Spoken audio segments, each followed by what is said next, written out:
Viewers, తెలంగాణలో గ్రామ పంచాయతీ ఎన్నికలు రెండో ఘట్టం ఇవాళ ముగుస్తుంది. బహుశా చాలా గ్రామ పంచాయతీల్లో కౌంటింగ్ ఒక దశకు వచ్చి ఉంటుంది. బహుశా రాత్రి 1 గంట వరకు 2 గంటల వరకు కూడా కౌంటింగ్ అయ్యే గ్రామాలు కూడా ఉంటాయి పెద్ద గ్రామ పంచాయతీలు. 11వ తారీఖు నాడు జరిగిన మొదటి విడత ఎన్నికల్లో గెలిచిన వారు, ఓటమికి గురైన వారు ఉన్నారు. చాలా వార్తలు వినిపిస్తున్నాయి, మీరు కూడా చూస్తుండొచ్చు.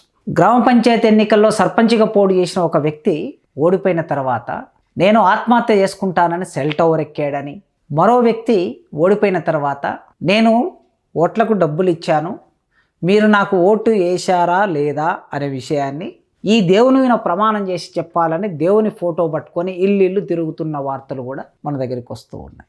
ఓడిపోతా నేను అనే భయంతో ఆత్మహత్య చేసుకున్న ఒక సర్పంచ్ అభ్యర్థి భర్త చనిపోయిన వార్త మన ముందుకు వచ్చింది. ఇట్లాంటి అనేక వార్తలు వింటూ ఉన్నాం. ఎందుకు ఈ పరిస్థితి ఏర్పడుతుంది, ఈ సంక్షోభం ఎందుకు వచ్చింది సమాజంలో అనేది సీరియస్గా ఆలోచించాలి. ఇది ఒకరి సమస్య కాదు, ఓడిపోయిన వ్యక్తి సమస్య, గెలిచిన వ్యక్తి సమస్య మాత్రమే కాదు, ఆత్మహత్య చేసుకున్న వ్యక్తి సమస్య లేదా ఆత్మహత్య చేసుకుంటానని బెదిరిస్తున్న వ్యక్తి సమస్య మాత్రమే కాదు. ఇది ఎప్పుడు కూడా ఒక సమస్య వైయక్తికంగా చూడకూడదు. దీన్ని సమాజంలో భాగంగా, సమాజంలో పతనమవుతున్న విలువల్లో భాగంగా ఇది సమాజ రుగ్మతగా చూడాలి. ఆ నేపథ్యం నుంచి ఆలోచిస్తే కనీసం కొన్ని విషయాలకన్నా పరిష్కారం దొరకకపోతుందా? అన్ని విషయాలకి అన్ని సందర్భాల్లో పరిష్కారాలు రాకపోవచ్చు, కానీ మనలో సెన్సిటివిటీ ఉంటే, సున్నితత్వం కలిగి ఉంటే, ఆ సున్నితత్వం నుంచి ఒక ఆలోచన మొదలవుతే ఆ ఆలోచన నుంచి పరిష్కారం అనేది వస్తుంది. జరుగుతుంటాయిలే, మనకెందుకులే, ఇది మన సమస్య కాదులే అని అనుకుంటే మాత్రం ఏ సమస్యకు పరిష్కారం లభించదు. అందుకే కొద్దిగా ఆలోచించడం మొదలుపెట్టండి. నిజానికి దేశానికి గ్రామం పునాది, రాజకీయ వ్యవస్థకి కూడా గ్రామమే పునాది. గ్రామంలో జరిగినన్ని రాజకీయాలు ఢిల్లీలో కూడా జరగవని అంటారు కదా, గల్లీలో జరిగే రాజకీయాలు ఢిల్లీలో కూడా జరగవని అంటారు కదా. అట్లా ఒక సర్పంచ్ అభ్యర్థి, వార్డు మెంబర్ గెలవడం చాలా కష్టమే. నా దృష్టిలోనైతే చాలామంది రాజకీయ నాయకులు, ఒక ఆయన నేను ఎంపీగా పోటీ చేస్తా అంటాడు, ఒక ఆయన నేను ఎమ్మెల్యేగా పోటీ చేస్తా అంటాడు, నేను మంత్రినై సేవ చేస్తా అని ఇట్లా మాట్లాడేటోళ్ళని చూస్తూ ఉంటాం. పాపం వాళ్ళ దగ్గర డబ్బు ఉంటుంది, రకరకాల కార్యకలాపాల ద్వారా ప్రాచుర్యం పొందాలి, ప్రచారం పొందాలని ప్రయత్నం చేస్తూ ఉంటారు చాలామంది. అంటే ఎన్నికల వ్యవస్థ మీద అవగాహన లేకపోవటం మూలంగా ఇలా జరుగుతూ ఉంటాయి. డబ్బులున్న వాళ్ళు అరుదుగా ఎప్పుడో ఒకసారి గెలవచ్చు, కానీ డబ్బులతోనే గెలవటం అనేది సాధ్యం కాదు అనే విషయం తెలియదు. అందుకే రాజకీయాలు చేసేవాళ్ళు ఎవరైనా, రాజకీయ స్రవంతిలోకి రావాలనుకునే వాళ్ళు ఎవరైనా, రాజకీయం అంటే నేను ఇక్కడ వితిన్ ద కోడ్స్లో పార్లమెంటరీ రాజకీయం అని మాట్లాడుతున్నా, ఓట్ల రాజకీయం అని మాట్లాడుతున్నా. ఎందుకంటే విప్లవం కూడా రాజకీయమే, కమ్యూనిస్టు పార్టీ ద్వారా చేసేది రాజకీయమే, ప్రజా సంఘాల ద్వారా చేసేది రాజకీయమే, సమాజంలో ప్రతిదీ కూడా రాజకీయమే. కానీ నేను ఇక్కడ ఎన్నికల రాజకీయాల గురించి మాత్రమే మాట్లాడుతున్నా. ఎన్నికల రాజకీయాల్లోకి రావాలనుకున్న వాళ్ళు ఎవరైనా సరే గ్రామాన్ని పునాదిగా చేసుకొని పని చేసుకుంటూ రావాలి, గ్రామాలను పునాదిగా చేసుకొని పని చేసుకుంటూ రావాలి, మండల నేపథ్యం నుంచి పని చేసుకుంటూ రావాలి, ప్రజలతో ఉండి పని చేయాలి. సో ఆ క్రమంలో వార్డు మెంబర్గా ఒక వార్డులో ఎన్ని ఓట్లు ఉంటాయి? 200 ఓట్లు, 300 ఓట్లు. 300 ఓట్ల ద్వారా వాళ్ళ అభిమానాన్ని చూరగొని గెలుపొందడం కూడా గొప్ప విలువనే, డబ్బులు ఖర్చు పెట్టకుండా నేను చెప్పేది. కనుక అట్లా పోటీ చేస్తారు. పోటీ చేసినప్పుడు 2-3 ఉంటారు. 2-3 ఒకరే కదా గెలిచేది ఎప్పుడైనా. మరి ఒకరు గెలిచిన తర్వాత మిగతా 2-3 ఓడిపోతారు కదా, ఇది ముందే తెలుసు కదా. అంటే 3 ఒకేసారి గెలవలేరు, అట్లని 3 ఓడిపోలేరు. ఒకరు గెలిచాక మిగతా వాళ్ళు ఓడిపోయిన తర్వాత ఎందుకు విషాదంలోకి వెళ్తున్నారు? రైతు పంట వేస్తాడు, విత్తనం వేసిన తర్వాత మన్ను వంక ఎన్ను వంక చూస్తాడు. ఒక్కొక్కసారి పంట పండదు, పంట పండకపోయినా ఆ విషాదంలో, అప్పుల భారంలో మళ్ళీ వచ్చే సంవత్సరం పంట వేస్తూనే ఉంటాడు. కొద్దిమంది రైతులు అప్పుల భారం భరించలేక ఆత్మహత్య కూడా చేసుకుంటారు. రైతులందరూ ఆత్మహత్య చేసుకుంటే ఈ దేశమే మిగలదు. కనుక ఓడిపోయిన వాళ్ళందరూ ఆత్మహత్య చేసుకుంటే, ఓడిపోయిన వాళ్ళందరూ విషాదంలోకి పోతే అసలుకి ఎన్నికల పరిస్థితి ఎందుకు? అందుకోసమే మీరు మీదైన పద్ధతిలో మీరు ఎన్నికల్లో పోటీ చేయాలనుకున్నారు, అది మీ వ్యక్తిగతమైన అభిలాష, విలువ, నమ్మకము, మీ లక్ష్యం, దానికోసం పోటీ చేశారు, ఓడిపోయారు. కనుక విషాదంలోకి వెళ్ళకండి, మీ మీద మీరు నమ్మకం కోల్పోకండి, మీకు ఒక కుటుంబం ఉంటుందని మర్చిపోకండి. ఇప్పుడు ఆదిలాబాద్లోనో ఎక్కడో అతడు ఓడిపోతాననే భయంతో ఆత్మహత్య చేసుకున్నాడు.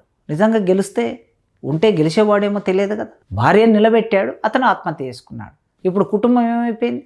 సర్పంచ్గా గెలిస్తే ఏమొస్తుందో కానీ ఒక కుటుంబంలో ఒక మనిషి పోవటం మూలంగా కుటుంబం అంతా వీధి పాలవుతుంది. పిల్లలు, భార్య, తల్లిదండ్రులు ఆధారం లేని వాళ్ళు అవుతారు కదా.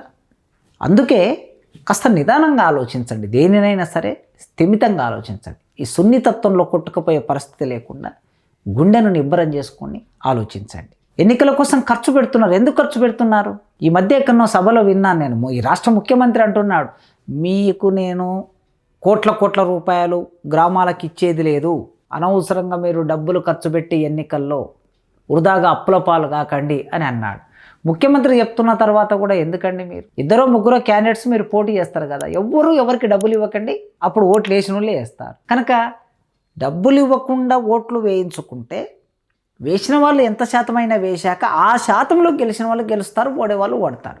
అప్పుడు ఏముంటుంది, గెలిచిన వాడికైనా డబ్బు ఖర్చు పెట్టకుండా గెలిచారనే సంతృప్తి ఉంటుంది. ఓడిన వాళ్ళకి నేనేం డబ్బు ఖర్చు పెట్టలేదు కదా, ఏదో ఆ డిపాజిట్ ఏదో 1000 రూపాయలు ఇంకెంతనో కడతారు, ఆ డిపాజిట్ మేరకు ఖర్చు అవుతుంది. డబ్బులు ఏం చేస్తున్నారండి మీరు? ఎన్నికల కోసము ప్లాట్లు అమ్ముతున్నారు, పొలాలు అమ్ముతున్నారు, కూడబెట్టుకున్న బంగారాన్ని అమ్ముకుంటున్నారు. ఇంత కష్టపడి మీరు ఎంత కష్టపడి ఈ డబ్బునంతా, ఈ ప్లాట్లను, బంగారాన్ని, పొలాలని సంపాదించుకొని ఉంటారు. ఇప్పుడు అమ్మేస్తే తర్వాత ఏం చేస్తారు? ఎన్నికల్లో ఓడిపోయారు, ఏం చేస్తారు? పోనీ గెలిచారనుకోండి, మళ్ళీ గెలిచి మీరు ఇంత సంపాదించుకుంటారా? ఏమొస్తుంది గ్రామ పంచాయతీకి? కేంద్ర ప్రభుత్వం నుంచి కొన్ని నిధులు వస్తాయి, రాష్ట్ర ప్రభుత్వం నుంచి కొన్ని నిధులు వస్తాయి. ఈ మధ్యకాలంలో దాదాపు నిధులు మానేశారు ప్రభుత్వాలు నిధులు ఇవ్వాలని ఒత్తిడి పెట్టేది పోయి ఇప్పుడు సర్పంచులందరూ కూడా ఏమంటారు, జనాలు మీ వెంట ఉండరు. మీరు డబ్బులు ఇచ్చి ఓట్లు వేయించుకున్నారు కనుక రేపు పనులు సరిగ్గా చేయకపోతే, నీకు సమస్య వస్తే మీ వెంట ఉండరు.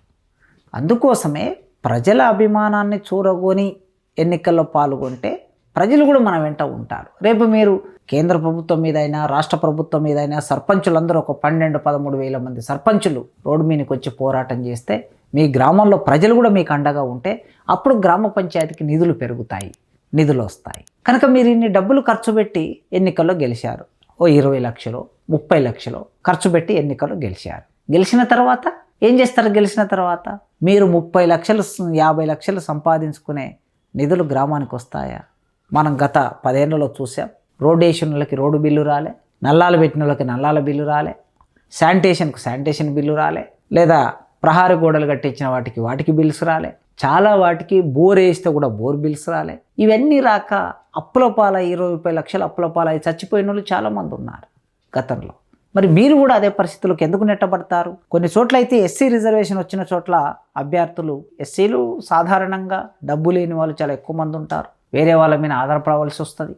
వాళ్ళు కూడా అప్పులు చేసి ఈ ఎన్నికల్లో పాల్గొన్నారు. రేపు ఆర్థిక ఇబ్బందులు వెంటబడినప్పుడు వాళ్ళ పరిస్థితి ఏమిటో మనకు ప్రశ్నార్థకమే. తర్వాత అధికారులు ఈ నిధులు ఎక్కువ లేనటువంటి సర్పంచ్ పదవుల కోసం ఇంత డిమాండ్ ఎందుకుంది అనే ఒక ప్రశ్న మనం వేసుకుంటే, అధికారాలు లేవు, నిధులు లేవు. అధికారాలు, నిధులు లేనటువంటి ఈ సర్పంచ్ పదవి కోసం సమాజంలో ఇంత డిమాండ్ ఎందుకు పెరిగింది? చాలామంది అంటున్నారు, లేక ఒకసారి వచ్చింది సార్, ఈ ఒక్కసారి మమ్మల్ని ఎన్నికల్లో ఎన్నుకోండి, ఈ ఒక్కసారి మాకు అవకాశాన్ని ఇవ్వండి, మేము 20 ఏళ్ళ నుంచి ప్రజల కోసం సేవ చేస్తున్నాం, 30 ఏళ్ళ నుంచి ప్రజల కోసం సేవ చేస్తున్నాం, అయినా కూడా మాకెన్నడూ రిజర్వేషన్ రాలేదు, ఇప్పుడు వచ్చింది అంటే ఏమి? అంటే గ్రామానికి సర్పంచ్ అనిపించుకోవాలి అనే ఒక భావన ఉంది చూడండి. గ్రామానికి నేను పెద్ద అనిపించుకోవాలి, గ్రామానికి నేను అందరూ నన్ను గౌరవించేటట్లు ఉండాలి అనే భావన ఉంది చూడు. ప్రజలకి నేను సేవ చేయాలి అని కాదు ఇది. అంటే పాతకాలంలో గ్రామాలు భూస్వాముల చేతుల్లో ఉండేటివి, ఇప్పుడు కూడా ఆధిపత్య వర్గాల చేతుల్లో ఉన్న గ్రామాలు. ఏం మార్పు రాలే. ఎస్సీ రిజర్వేషన్ వచ్చినా, బీసీ రిజర్వేషన్ వచ్చినా, మహిళా రిజర్వేషన్ వచ్చినా ఆడ పురుషుడు అధికారంలో ఉంటాడు. ఈరోజే నేను ఈనాడులో ఒక చిన్న కథనం చదివాను. ఒక ఆయన ఆ గ్రామం అంతా సంబరాలు చేసుకుంటుందట పండుగకి. ఆ సంబరాలు చేసుకుంటూ ఉంటే ఆ సంబరాలకు సర్పంచ్ని పిలిచారు.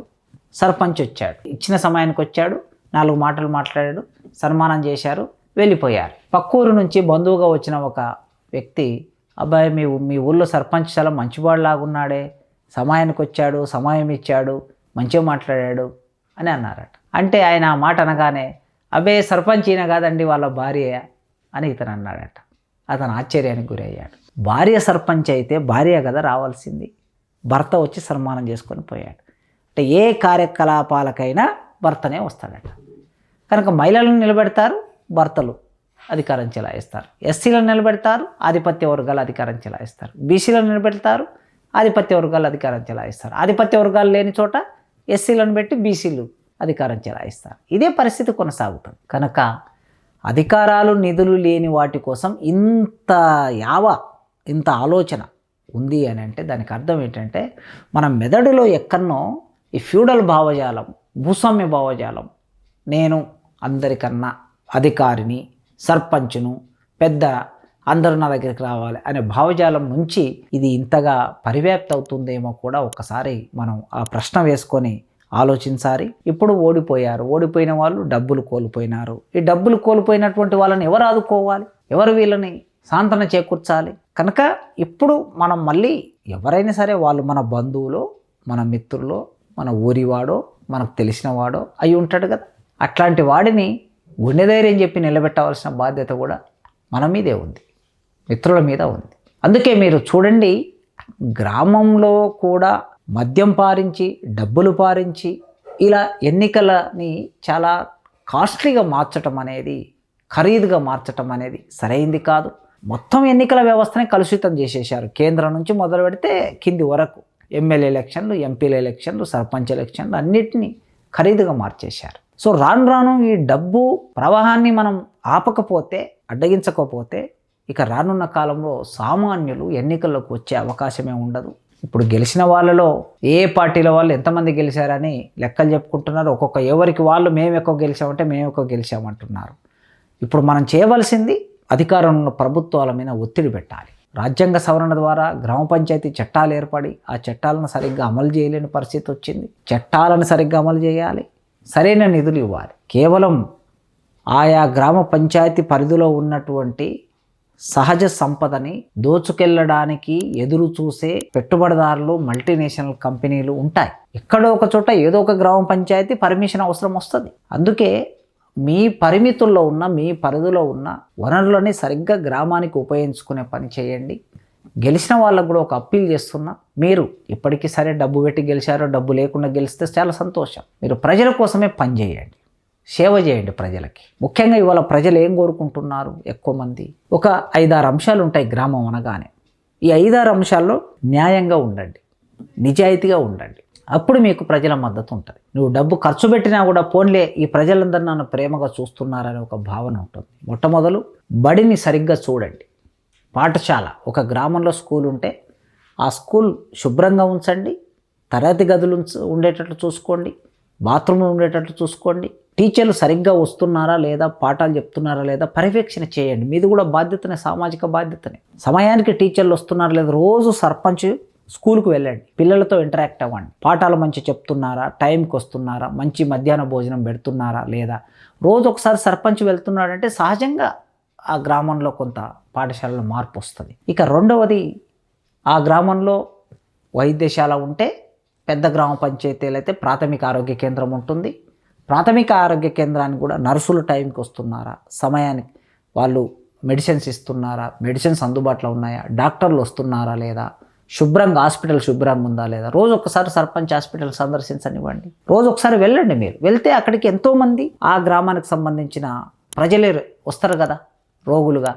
మీరు అక్కడికి వెళ్ళినప్పుడు ఆ ప్రజలు, అయ్యో మా ఊరి సర్పంచ్ మమ్మల్ని పట్టించుకుంటున్నాడని ఒక భావన వాళ్ళలో ఉంటే మీ పట్ల వాళ్ళకు అభిమానం పెరుగుతుంది. విద్య, వైద్యం.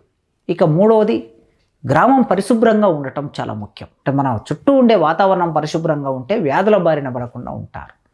గ్రామాన్ని శుభ్రం చేయించి ఎక్కడికక్కడ నీళ్లు నిల్వ లేకుండా, మురికి నీరు రోడ్ల మీద వారకుండా, పేడ లేకుండా శుభ్రంగా ఉంచే బాధ్యత గ్రామ సర్పంచ్ తీసుకోవాలి. ఇక నాలుగవది, ఆ గ్రామంలో ప్రజలకు ఏముంటాయి? వృద్ధాప్య పెన్షన్ ఉంటుంది, వికలాంగుల పెన్షన్ ఉంటుంది, తర్వాత రేషన్ కార్డు అవసరం ఉంటుంది, తర్వాత ఏవైనా భూమి తగాదాలు వస్తాయి. గ్రామంలో కుటుంబాల మధ్యన, మనుషుల మధ్యన, సమూహాల మధ్యన తగాదాలు వస్తాయి. పోలీస్ స్టేషన్కి పోవాల్సి వస్తుంది. ఏదైనా రుణం కావాలంటే బ్యాంకుకు పోవాల్సి వస్తాయి. ఇది కొన్ని ప్రాథమికమైన సమస్యలు. ఈ సమస్యల పట్ల మీరు నిష్పక్షపాతంగా వ్యవహరించండి. సర్పంచ్ ఎన్నికైన తర్వాత ఈ పార్టీ ఆ పార్టీ అని ఉండదు. నీకు ఓటేసినా వేయకపోయినా నువ్వు గ్రామంలో సర్పంచ్ ఎన్నికయ్యావంటే గ్రామానికి హెడ్ నువ్వు అని అర్థం, రాష్ట్రపతి లాగా నువ్వు. అందుకోసమే నీ దగ్గరికి వచ్చే ప్రజలు ఏ పార్టీ వాడైనా సమన్యాయం చేసి రేపు మళ్ళా 5 ఏళ్లకు జరగబోయే ఎన్నికల్లో ఈ సర్పంచ్ను మేము ఏకగ్రీవంగా ఎన్నుకుంటున్నాం అనే రోజు రావాలి. అప్పుడు నువ్వు డబ్బు ఖర్చు పెట్టవలసిన అవసరం లేదు కదా. ఇక అంటే గ్రామంలో అందరి అభిమానాన్ని నువ్వు చూరగొనాలి. అన్యాయం వైపు ఉండకుండా న్యాయం వైపు ఉంటే ఖచ్చితంగా నిన్ను బలపరిచే రోజు ఒకటి వస్తుంది. సమాజంలో న్యాయబద్ధంగా సమాజం రూపొందాలంటే, బాధ్యతగా సమాజం రూపొందాలంటే, ఆ సమాజం నాణ్యమైన సమాజంగా రూపొందాలంటే గ్రామం నుంచే మొదలు కావాలి. ఆ గ్రామం నుంచి మొదలు కావడానికి సర్పంచ్గా ఎన్నికైన వాళ్ళందరూ మీ ఆలోచన విధానంలో పరిపక్వతతో ఉండండి. మంచి సమాజాన్ని తయారు చేయండి. మీకు కావలసిన వాటి కోసం ప్రభుత్వంతో నిరంతరం సంభాషణ చేయండి, సంవాదం నడపండి. మీ ఎమ్మెల్యేతో రావాల్సిన నిధులన్నీ తెప్పించుకోండి. దానికి కావలసిన పని మీ గ్రామాన్ని మంచిగా తయారు చేయడానికి, ఆదర్శవంతమైన గ్రామంగా మార్చడానికి మీరందరూ ప్రయత్నం చేస్తారని కోరుకుంటున్నాను.